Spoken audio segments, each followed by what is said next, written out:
Today's Boardroom Bites at 9 is around working from home or living at home, the tools to master remote working. And our speaker for this morning is Laurie Milner. Laurie has been on BB at 9 previously in October, and Laurie's from Beyond the Dress. And we're really looking forward, Laurie, with you sharing us your tools and tips on how we can take over our time, master our headspace, and manage this remote working space that we find ourselves in, and I think which we will continue to be in the near future. So Laurie, I'm going to give you control and I'm going to hand over to you. Super. Thanks so much, everyone from the team, and good morning, everybody. So I think when we came into the start of this year, we were under this impression that there was a clean slate. You know, we could write off 2020 and it was a brand new year. And as we started to get into it, I think we realized pretty quickly that wasn't the case. And although we may have had a physical break in December, I don't think we've really sat and had a mental break yet. We've started this year trying to play catch up, trying to make up for lost time. And we haven't really sat and gone, stop, pause, reflect and course correct and see what can we do differently. And that's what this morning is about. And I'm sure when you looked at your diaries this morning, at the time when you signed up, you thought, wow, this is amazing. And then you went, oh no, I've got too much to do. So I really honor you for showing up this morning. I'm really looking forward to sharing some new tools because that's what this is about. Our headspace in 2020 was very much about that survival, and we needed one set of tools. If we're going to navigate the rest of this year really successfully, we need a new toolkit, and that's what we're going to go through now. Just waiting for my mouth to go on over. There we go. So number one, I'm not looking in the chat, but I will ask you who uses a to-do list. And I'm sure most of you are putting up your hand. So the first tool we're going to look to switch out is your to-do list, because it's a survival list and a guilt list, and it gets longer throughout the day. And most of the time, the thing that is sitting right at the top of the list is not necessarily the most important thing we need to be doing. It's the first thing we thought about.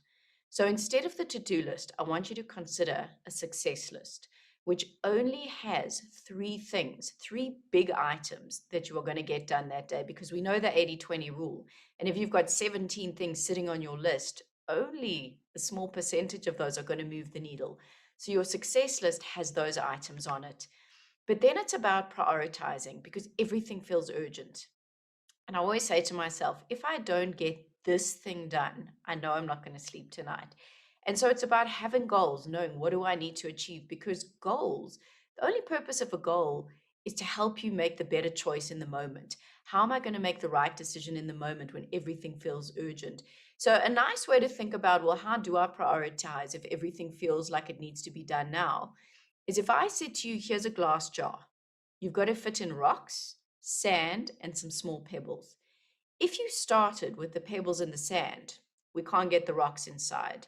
But if you start with the rocks, the pebbles will go next and the sand will fill in all those little spaces. And it's the same with how we decide to spend our days. We've got to start basing our days around the rocks, the needle movers, rather than the small minutia that makes us feel productive. But is it busy work or is it our life's work? Now, the next step, and I know you feel like you know this already. You know the calendar. There's nothing sexy about this. There's nothing new about this. But let me ask you this. If I stepped through the screen and I came and I sat next to you and I said, show me your calendar for the next 2 weeks, would I get a sense of what is most important? What are the skills you're looking to build? What are you focusing on? Or is your calendar a sea of Zoom and Teams meetings and really just reacting about whose email is the loudest? And if we just go back to basics and say, right, here's my priorities, here's my success items, what we want to do is now schedule them, and that's work and life goals, because if it gets scheduled, it gets done. So some things just to go through that, common sense isn't always common practice. And this is really a reminder of the stuff you know. So you're going to take your most important thing. Is it the proposal, the presentation? And you're going to schedule it first thing in the day, whatever first thing looks like for you. But here's the trick. Do not open your inbox. Because what happens, you're sitting down because you've got this presentation next week, you're just checking in your emails, and now 8, 10 brand new things come in. And often it's other people's urgencies rather than your own. So first get what you need to get done, then your reward can be opening the inbox. Schedule things at the time of day. Some of us only really switch on at 9:30 after a few cups of coffee, some in the afternoon. So put the really heavy thinking stuff in the time of day that's going to work best for you. And I think coming into where we are now, we tend to underestimate what needs to happen from our life goals, the personal goals. And, whether you're homeschooling or things like homework, things like actually organizing, whether it's parents, things for the home, we don't put that in the calendar. And when it shows up and we've got to do it, we feel like, oh, I don't have time. And what if you shift your thinking to say, instead of it being in the way, it's on the way. It's part of where we are now. So put it in the calendar, change the approach when we've got to do it, because it really is part of where we find ourselves.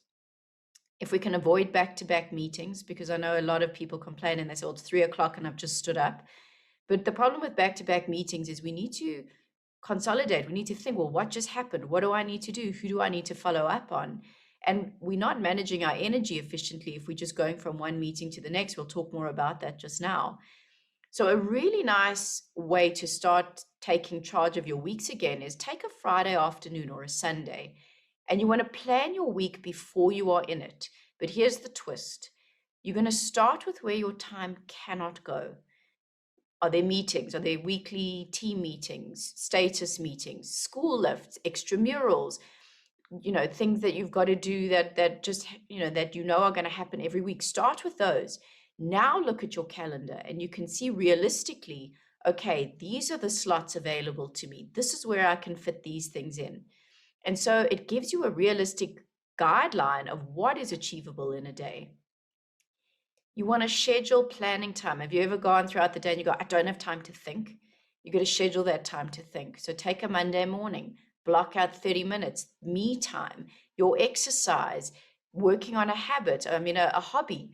Put that in the calendar. So what you want to do is put a block and label it meeting with Exco, because you are the executive committee. So you really want to start to take charge of the blocks of time. Look at it the day before. What do I need to do?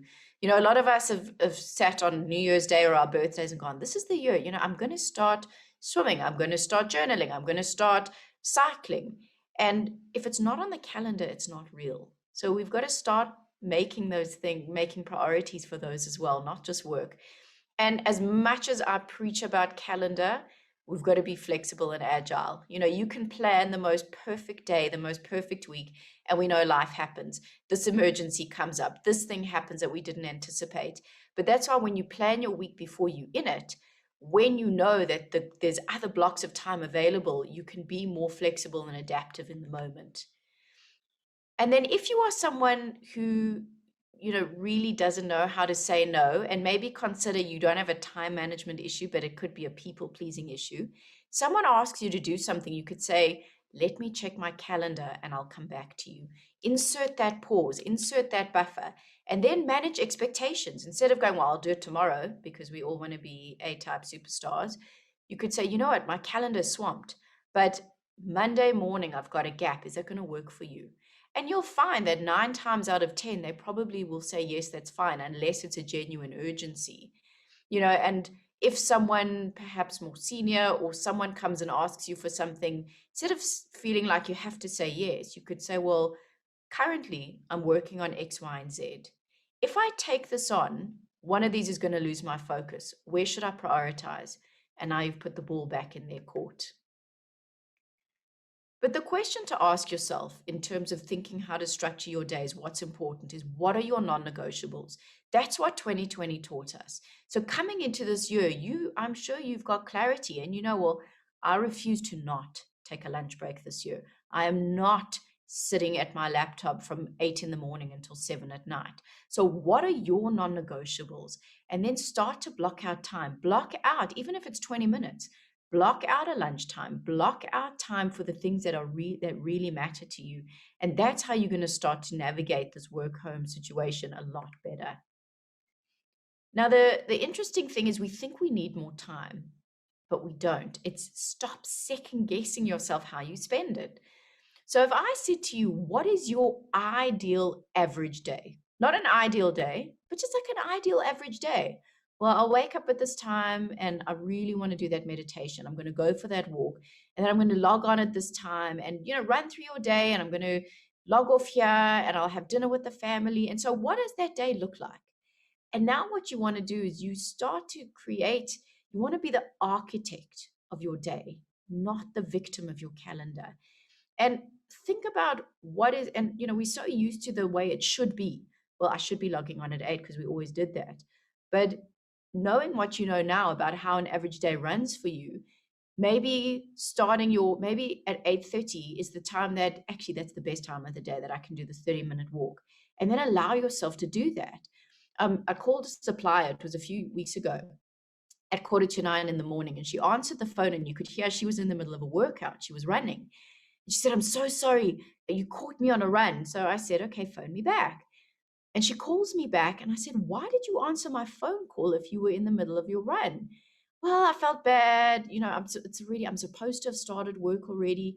And she just gave away that time. And so the question is, are we doing that? Or are you structuring your day? Obviously, we've got to be available for the meetings where it needs us, but if it works at 4 o'clock on a Wednesday to go and do something, then do it. You know your outputs. You know you'll get it done, especially if you're giving yourself permission to schedule your days in the way that really works for you. And then the way to do this, it's not willpower. You don't need willpower. You don't need motivation.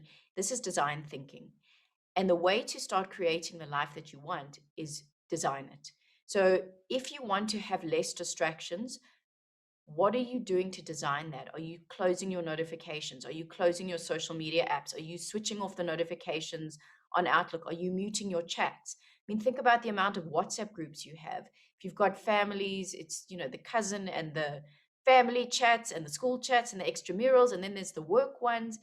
So for me, I mute 90% of my chats, because if I'm working and every time I hear bing and I pick up my phone to see what it is, my day is being dictated by other people's urgencies rather than me deciding, actually, this is when it suits me. So I mute everything and I will check in when I want to.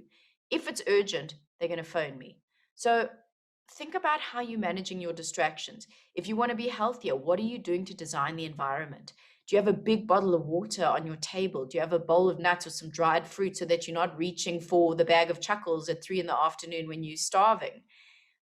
Leave a book on your bed at night if you want to start getting into reading. So start to think, what am I doing to set up my environment for success? And we're searching for this elusive concept of balance. And we never had balance. Even before COVID, we complained we did not have balance. And the way that we want to, so reframe it to harmony. How do you start to get more harmony in the day? Because it's going to look different for all of us. And the way to do that is to set stricter boundaries. So we felt pressure when work and life were geographically separated. Now that we're in one place, you have to decide, when does my workday start and when do I finish? But it's not enough just to give a number, because you could say, well, I'm going to log off at 5:30. But you checking in your email 6:30, 7:30, 8:30, 9:30, and you need to give yourself permission to say, right, I'm done for the day. And we've got this anxiety, well, if I'm not checking my mails at 9 o'clock at night, I'll miss something urgent. But there's never going to be something urgent. And if it is, you're going to get a phone call. So, and it's not just about not checking in, it's about that mental break. Because if you are not switching off, imagine your iPad with every single app open. Eventually that battery is going to go in the red, and that's what we're doing. So it's not only just about a physical removal from work, it's setting those boundaries so that you can actually have a quitting time, that you can start to recharge. And if put this on and have, this is not to say, oh, I'm bad, I don't know how to say no. Have a look at what it means when you don't set boundaries. Can you resonate with any of these? You don't want to disappoint people. You kind of the people pleaser. You have very high honors of values. And so look at these things, and think, okay, is this me? Maybe I do need to start setting stricter boundaries. And just some ideas, and I will send the slide deck off to the team that they can distribute it to you. So maybe we need rituals. Maybe we need to insert rituals in the day to help us specify, this is work time, this is personal time. Change your shoes. You're not going to do your best work sitting in your fluffies. Some of the ones that I really like is set an alarm. So even if you've said you're switching off at 5:30 and it's now 10 to 6 and you're going, yeah, I know I'm supposed to have switched off, but there's just the smell and there's just this thing and I just need to do that. So if you set an alarm, it triggers you, it physically jolts you back into the present moment, and you can say, right, I'm going to switch off from here. There's my alarm. I've put some other things in that you can do as well. But if you can start setting triggers for yourself and rituals that you've got your morning and your evening boundaries set. And it's not, the way to navigate remote work, it's not only about productivity, it's our mindset. And a lot of stress and anxiety would be eliminated if we let go of the things we can't control. And Chip Conley, in his book Emotional Equation, said anxiety is what you don't know times what you can't control. And I'm not talking chronic anxiety, but those looping thoughts. And it affects highly successful people because you want to control over your world. And so when you can feel you going into that loop about worrying about, what is your first thought of the day? I've got so much to do. How am I going to get it all done?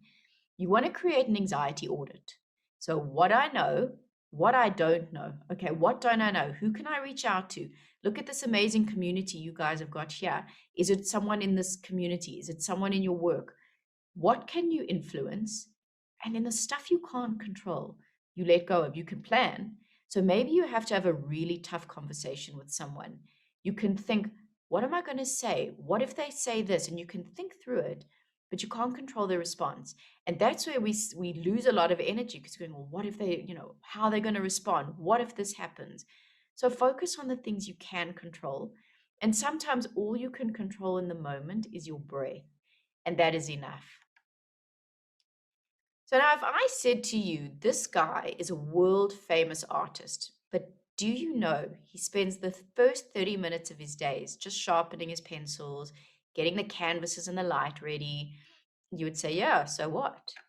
But we got to start thinking about ourselves in the same way, and especially when it comes to self-care, because like that artist is spending the first 30 minutes of the day preparing his tools, we are the tool, our bodies, our minds.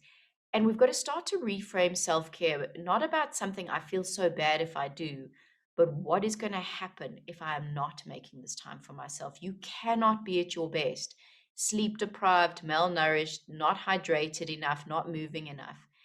And so when it comes to self-care, you want to find a slot, schedule yourself into the calendar. And when it pops up, instead of going, oh yeah, I was meant to do that run, but I'm so busy, you honor it with the same respect as you would anybody else who's showing up in your calendar. And it's not, and it's not that we don't have time, it's that we're putting other people's priorities ahead of our own. And you may say, well, I know this. I know I'm supposed to eat better. I know I'm supposed to drink more water. I know I'm supposed to move. I know I'm supposed to do this. And I know I'm supposed to put it in my calendar. So why is there the gap? And the way we close the knowing doing gap is that it's not enough to schedule yourself into the calendar. The key lies in showing up to yourself. Because if we can't master the habit of showing up, the finer details don't matter. Because you know this movie. You set your alarm for, it's a Sunday night, because we always like to start on a Monday. So you set your alarm for 6:30 with every intention, I'm going to walk.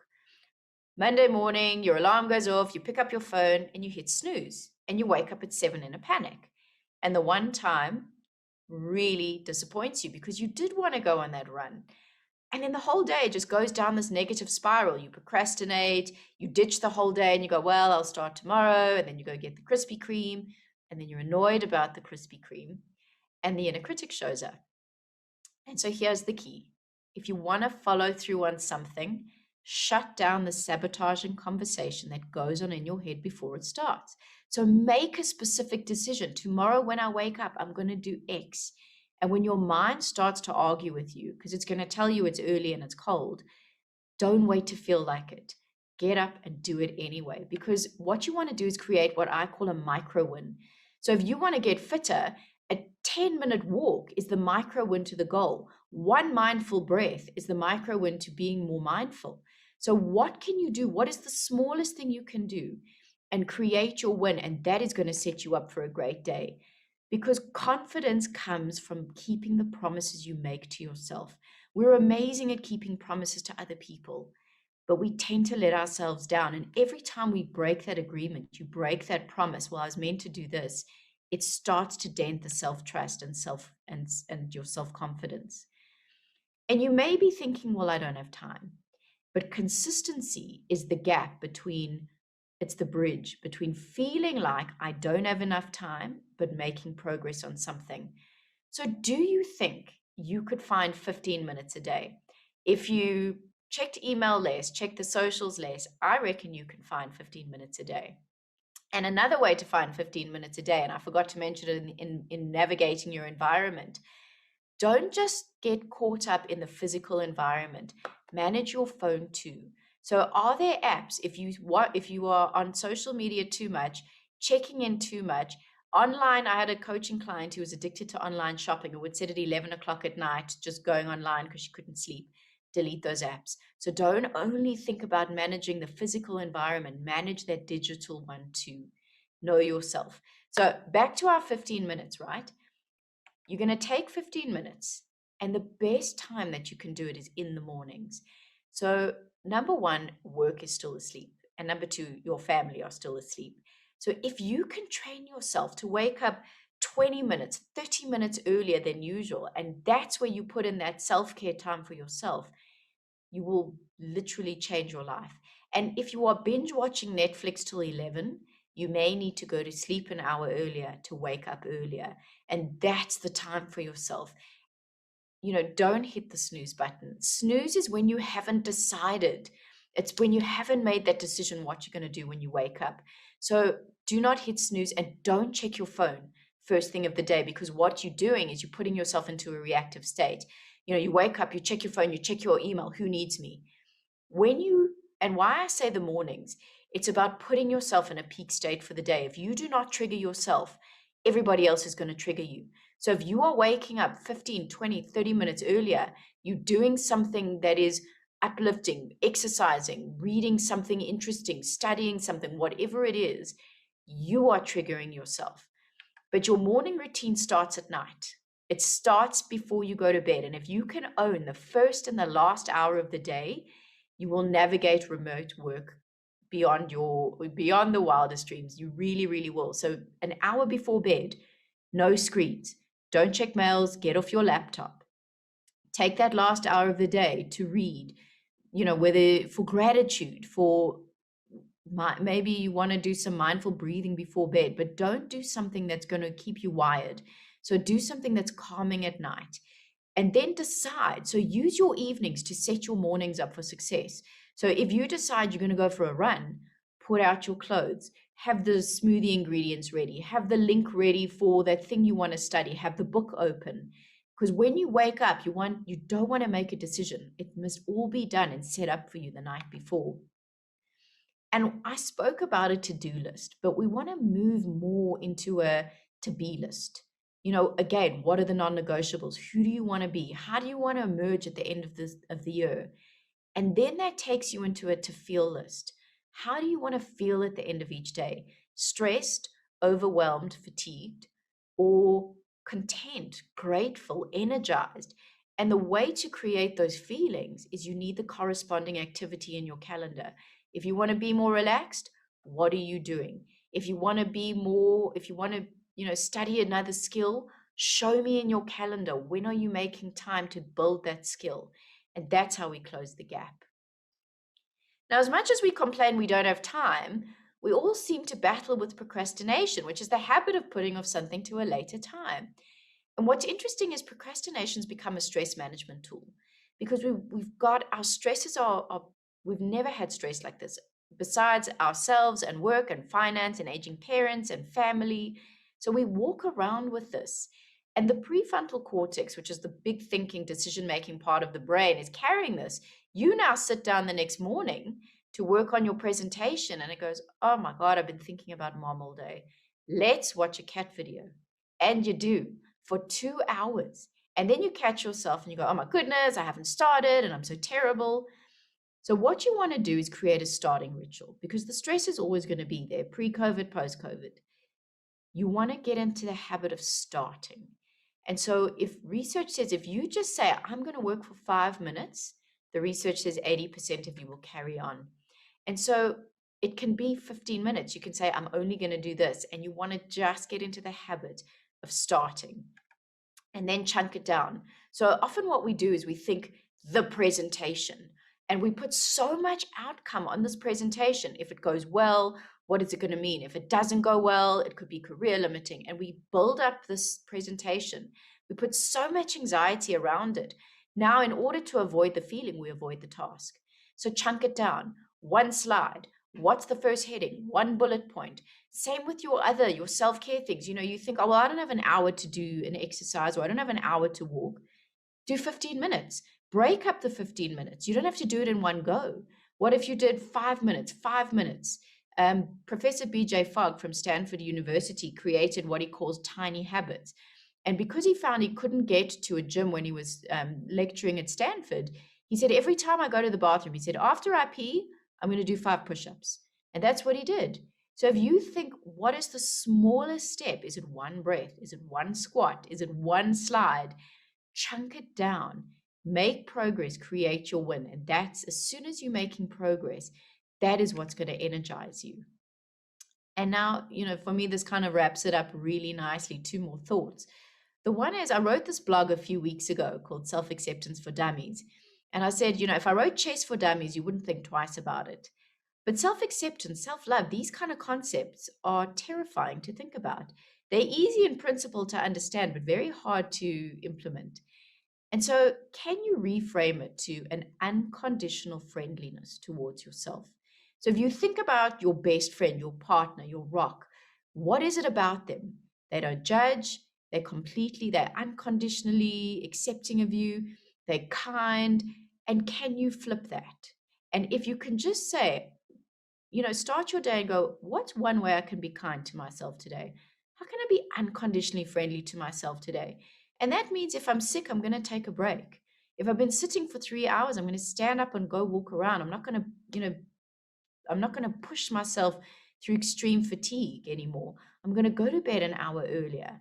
So what can you do? Because as soon as you allow that shift, you start to make decisions in your own best interest. Because you go, well, when I have time, when things get quiet, but I think we know it's never going to feel like the right time. And the time to relax is when you don't have time for it. You should be standing up every 50 to 60 minutes, every hour. Get up, go get a glass of water, go stretch, roll your shoulders, just walk around. You should move. You don't have to take an hour break every time, but you should be getting up consistently. So, and especially your downtime on weekends, don't earn your kindness. We often go, well, if I do really well in the week, if I hit everything, I'll take Saturday to unwind. But what happens if you don't get to everything?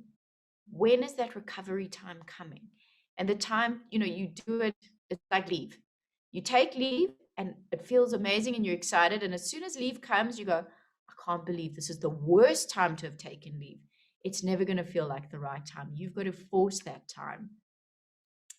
And again, it's about intention. So who do I want to be? How do I want to show up? What am I doing to create that in my calendar? And in our last minute, the final thought I want to leave with you, because sometimes, we get bogged down in the day to day, is if I asked you, were you the same person 3 years ago, 5 years ago? Probably not. So arguably, you are not going to be the same person in 5 years' time. And if you can think about current you and future you as 2 different people, you will start to make better decisions. So if you think to yourself, okay, I would love to be in this role, but it requires public speaking. Me of today is terrified of it. I don't enjoy it. But if I want to be that person, I need to get comfortable now. And so it's being authentic. So when an opportunity comes up, be authentic to them. If I want to be that person, I better get used to it now. I'm going to put my hand up to do it. If future me is a healthier version of where I am now, start to make decisions today for future self. And that's how we start to shift. And so we know we can't go back and change the beginning, but you can start where you are now and change the ending. And really what this is about is think about future self. Think about who do I want to be? Think about your to feel list. How can you do things differently? How can you be the architect of your days? rather than the victim of it. And so it's simple. Decide who you want to be and prove it to yourself every day with micro wins, and you will start to own your days. So from my side, thank you so much. As I said, I'm going to share the slides. So Vikesh, I don't know if you want to hand over to your side. We are 30 minutes on the dot for Q&A. Thank you, Laurie. I'm just going to open up my chat box because it had closed. If anyone's got questions, you can put that in the Q&A, or you can raise your hand and I will enable the talk functionality. My video on, Q&A session. So my chat had closed before I hand it over to you. So I'm just going to follow up to see if anybody's got questions in the chat group. But I think what you shared this morning, Laurie, is really on point. I mean, I see that in myself as well. You start your day well planned. I'm going to do X, Y, and Z, and then your emails and other things take control. But your success list is actually what I started at the beginning of the year. I said, okay, I'm going to try and do at least one thing today instead of having this huge to-do list. And it does make a huge difference just to your own personal just self. You feel good ticking that thing off versus having 5 things that you didn't get to tick off. So it definitely does help. Margaret wants to know the calendar. She says is an excellent idea. Where can I download one? So Laurie, is there a specific tool or is it just the normal calendar? The best thing I can say, Outlook. Whatever your program is, good old faithful, use your phone calendar, use your Outlook calendar. That's what I do. But I put things into, that was just a picture. It was so funny. I did a talk recently and they said, are we supposed to color code our days? How does it work? And really, you are the master of how you decide to do it. I think, Outlook is just the simplest thing. And it's just really about setting in the time, labeling it so you know what it is, and committing to it. But you can use any tool available to you. Thanks, Laurie. Lolita wants to know, can you share the title and the author of the book around anxiety? Yes, it's, I can put it in the chat if you want. You can put it in the chat, I'll say it. So it's called Emotional Equations by Chip Conley. I can put it in the chat if you want. Okay, cool, yes.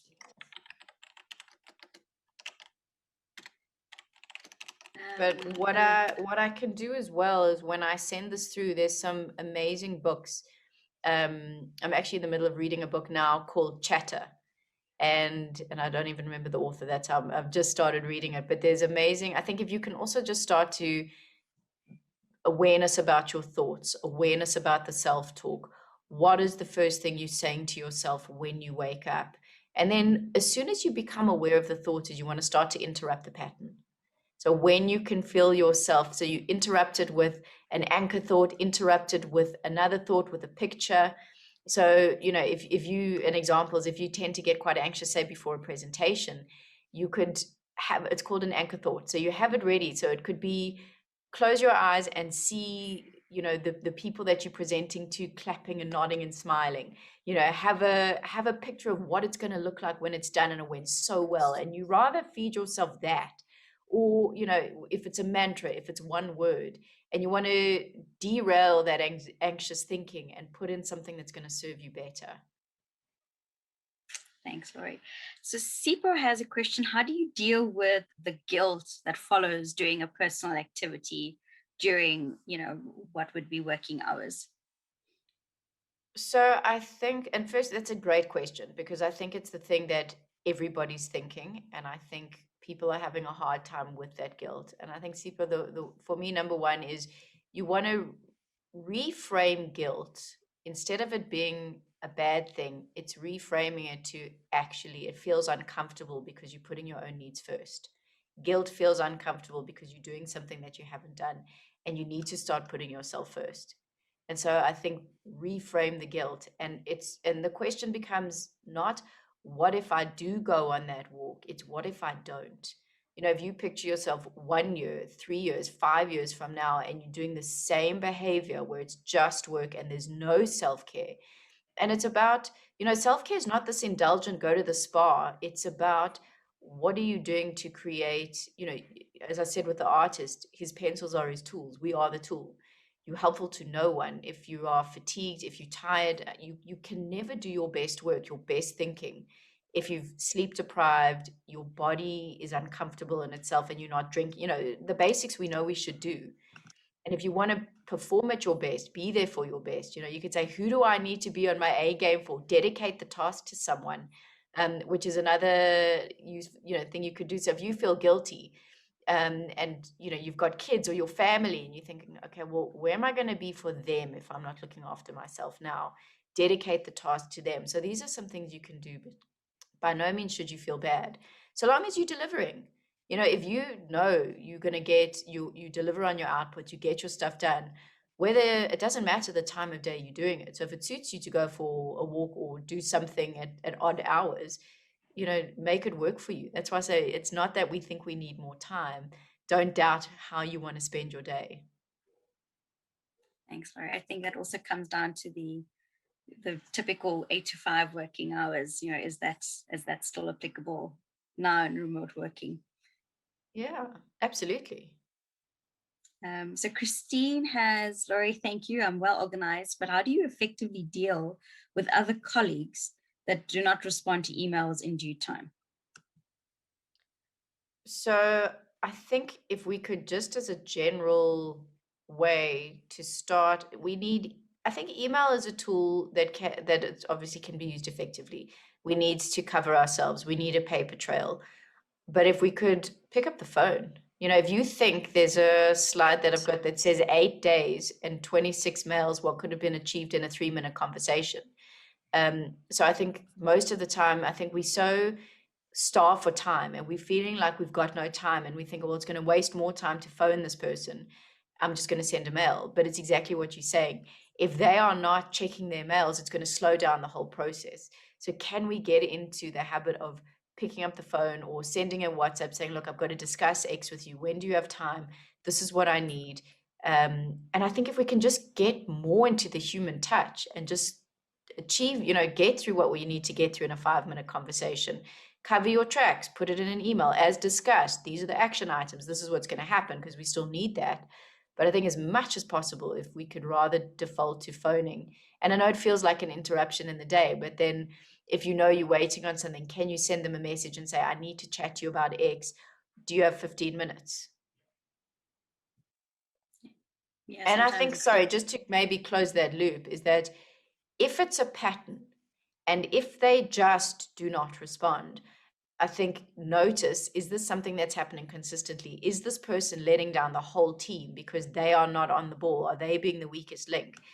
Then a conversation needs to happen to say, I've noticed that when I send you something and I've marked it urgent, that you wait 3 days to reply to me. And then instead of an expectation, you want to make an agreement. Can we agree that when you see this, you will get back to me, you will phone me if something is not clear?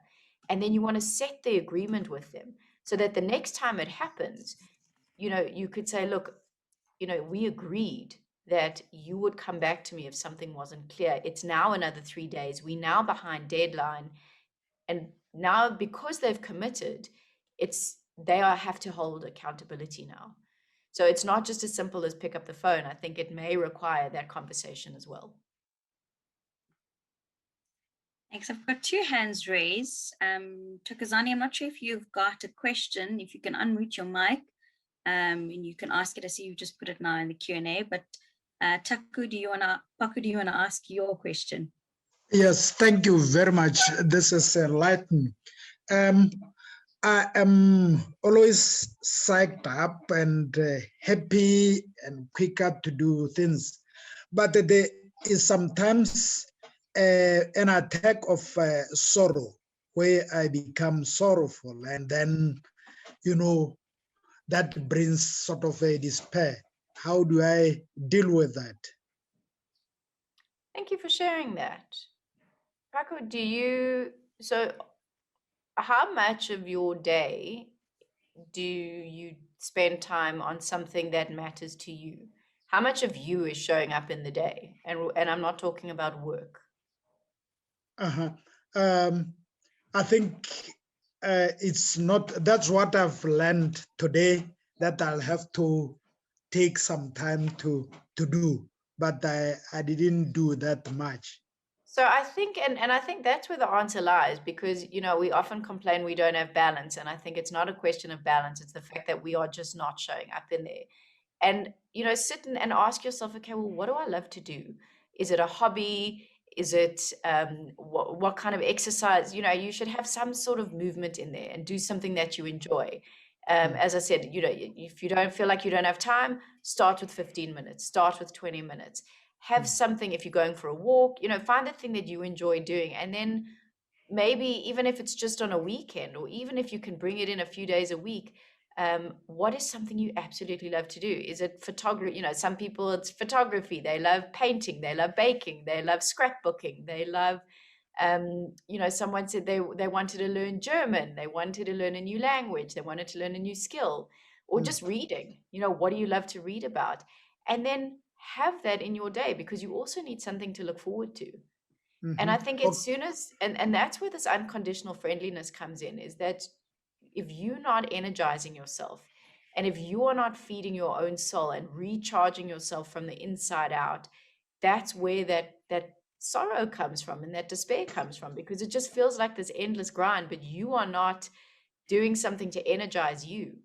And I think it's, and journaling's an amazing tool where you literally just take basic, good old book and paper, any notebook, and just start to write.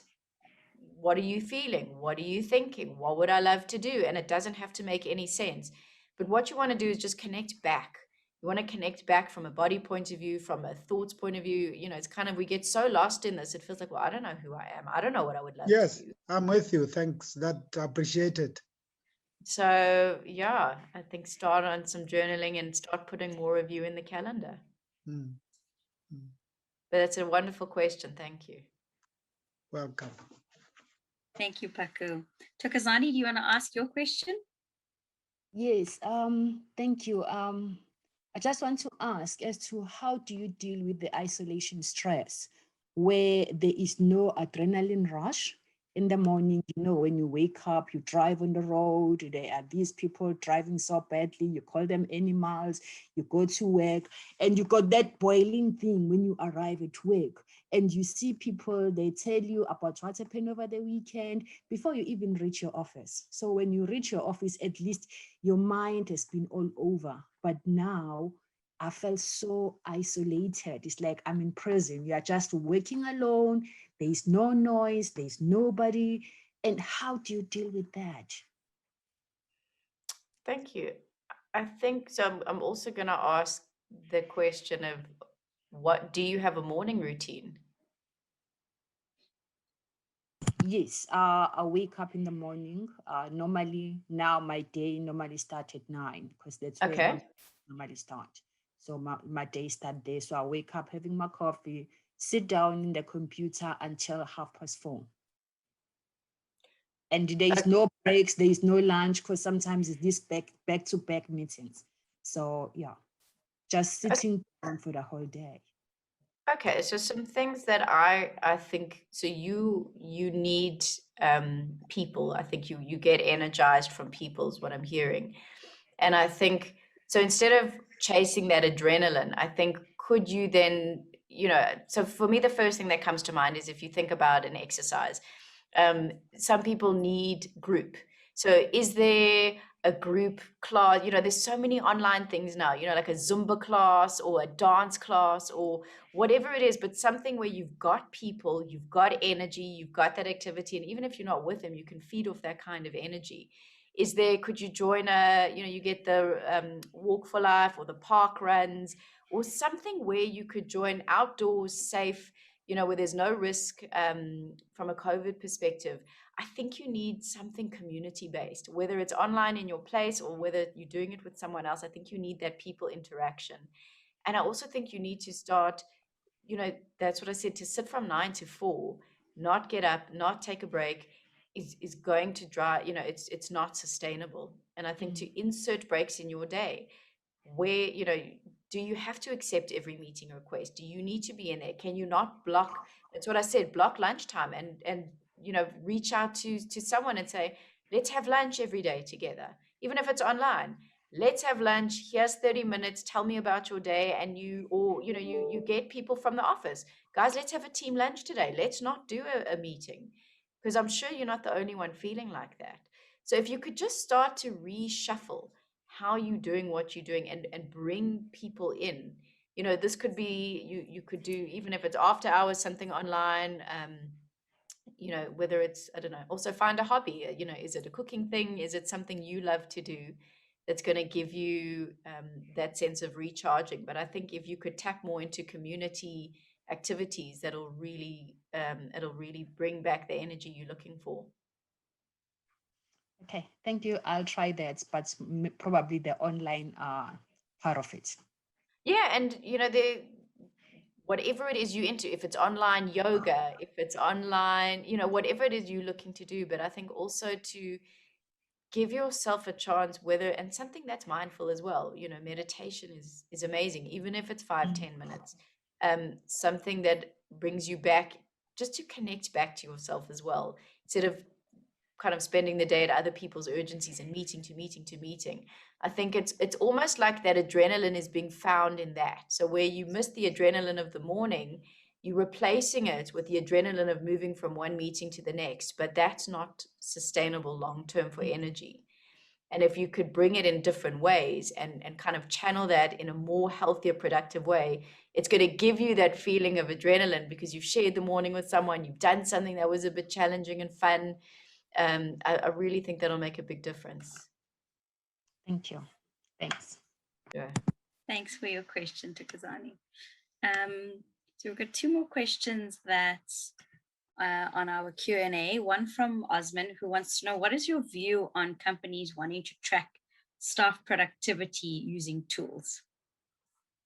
It's such a good question, and I've had this conversation many, many times. I think there's a very fine line. I do think that if there's certain teams that you are not seeing productivity, I think there's a fine line, because there is software that you can get that tracks what you have done. It doesn't go, and I don't think it covers, you can block out social media. So you don't want to feel like you're going in and spying and going, well, you spent this much time on Facebook and you spent this much time on Instagram. There are tools where you can track where the productivity has gone, whether it's, depending on the industry, like an engineer will log their hours, for argument's sake. So I think you can do it. And I think if you're not seeing productivity out of teams, I think, you also want to measure. So if it gets measured, you can monitor it. And you can see, okay, where are people spending their time? Why are things not happening?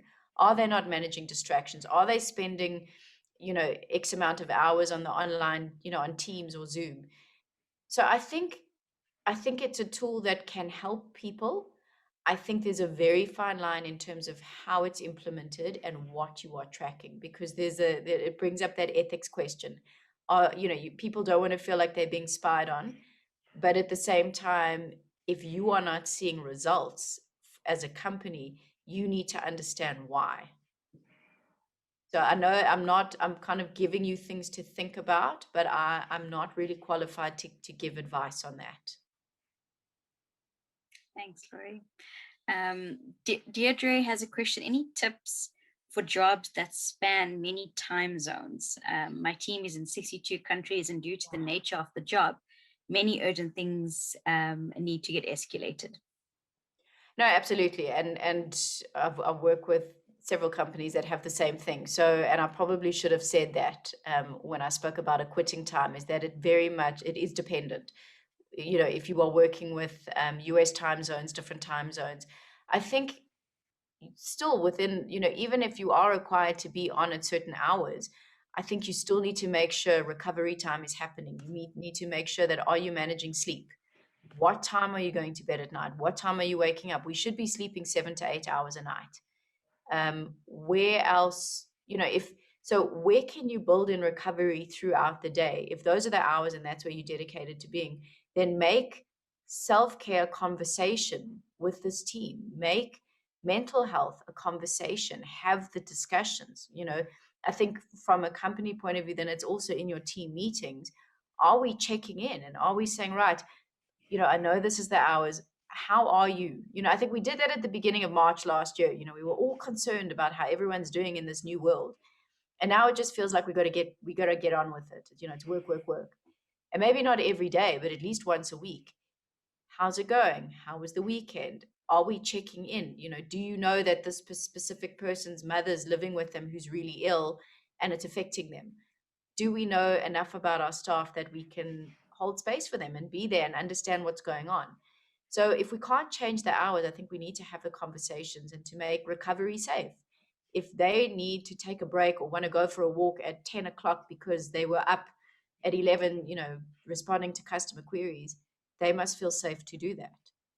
So if we can encourage those kind of conversations and say to them as well, guys, what's working for you? What's not working for you? What could we do differently? What do you think? And if we can also bring them in and let's learn from last year, what could we be doing better and have constructive conversations? And then how can we bring those changes into the day? Thanks, Deirdre. Parker just wants to clarify, did he hear properly when you say you should sleep for 7 to 8 hours? You should sleep from 7 to 8 hours a night, and it's doable. Thanks, Laurie. Look, there's no more questions on the Q&A or the chat. So I guess maybe to round off, we've spoken a lot of, and I think you've touched on now from the other side of, as leaders and management or board directors sitting on boards, from the other end, how do we ensure, we are allowing teams to actually incorporate these tools that you mentioned as well? Because I think it's great from our own perspective, but we also need to, as leaders, ensure we are also instilling these practices within our teams as well. So is there any tips on, from a leadership side, how do we bring this into our organizations? I think for me, it's, are we having the right conversations? I think if we can, in team discussions, to say what's worked, what's not working, what could we do better? And maybe sometimes it's even just questioning, are there systems, are there processes we're still doing that maybe are not serving us during this time? So I think from a process point of view, let's have those discussions. Let's see where we can make things more efficient. Are we doing things because it's how we've always done it? Is it really working now? I also think, what I've just answered in the last question is, are we building up psychological safety? That's what Google did in Project Aristotle. They ran a project years ago to say what makes the best teams. And what makes the most powerful teams is psychological safety, which really just means I'm comfortable to share something. If I present an idea to you and you say, well, I'm not sure, I don't know if this is going to work. Psychological safety means I know you're talking about the idea, not me as the person. So I feel safe in the space. And leadership must model vulnerability, and vulnerability doesn't mean I'm sharing a deeply personal story. Vulnerability means showing your human side. It's, having the discussion of self-care, opening the discussion about mental health, making it safe to do that. What some people have done is created mental health committees where it could be a newsletter that goes out giving tips and tools, just having the conversation that anxiety is real, depression is real. People then, some people did a monthly webinar with a leader from the industry, from the organization, spoke about it. Someone wanted to share their story. I was dealing with anxiety. This is what I did about it. So in safe ways, just to open that discussion. And I think, kind of drilling down into with our leaders and our managers, micromanaging is not a strategy to get control over your world. It's the line manager lottery. Is there a consistent approach across the teams? Certain teams are saying, yeah, we output based. If you want to walk at 10, that's brilliant, as long as you get your stuff done. But then there's certain managers that feel, I need to see you online all day. And this kind of slave driving, this performance anxiety that's coming out from the teams, with this absolute fear of, well, if I'm not online all day, I'm going to look like I'm not performing. Is there consistency in that? Is there consistency in culture? So I think it's almost going back down to those simple fundamental things. Is there a consistent culture? What does measurement look like? What does performance look like? Connecting to our teams, just how's it going, guys? What's going on your side? I think just remembering to bring the human side back to leadership. And if there need to be tough conversations, let's have agreements rather than expectations. Thank you, Laura. I think that summed it up quite nicely. And I'm definitely gonna, I think, do some of those team lunches that you mentioned. I think that's a great way of getting everyone to also take some time off in the day. Yeah, and just something as simple as you could say, okay, let's check in with a word. Let's start the meeting to check in with a color. How are you? You know, everyone goes around one word. So it doesn't have to be this whole long kumbaya. We're going to take an hour to, because I know it feels like we don't have time, but just something small. Oh, okay, yeah, you're feeling blue. What's going on? And it just kind of brings the, you know, we feel connected again. Yeah, no, that's perfect. So thank you so much. Let's see. Kenneth, what do you predict for the future environment? I think that's all these questions say is what do you predict for the future environment? I really think we're going hybrid. I think we're going to come into a hybrid model. I think what workspace is used for is going to be redefined. I don't think our offices are going to be the place we come to check email. I think we need to be more strategic about, are we coming in for collaboration? Are we coming in for, you know, that deep thinking? And I think the reason why we're feeling like we're living at work at the moment is because we've lost the impromptu conversation. You know, we've lost that ability to go to someone's desk and say, hey, can I bounce something off you? Let's go downstairs and grab a coffee. Let's, you know, and those little conversations, every one of those is now formalized. It's a phone call, it's another email, it's another disturbance in the day. And I think if we can, I think the office is going to, and probably more from a, almost from a junior development point of view, I think, you know, mentoring and training your newer staff, your younger staff, that's again where office is. You know, it's kind of that learning on the job that I think is falling off. I think it's difficult to do that remotely. So I don't think we're going to go back to a full 8 to 5 Monday to Friday. I think every company is going to be unique and be different. There are some firms that are back 8 to 5 every Friday, you know, Monday to Friday already. So it depends on the culture and the industry. But I think we're going to work into a hybrid. And I think remote work has got some amazing benefits if we just use it smartly. Definitely.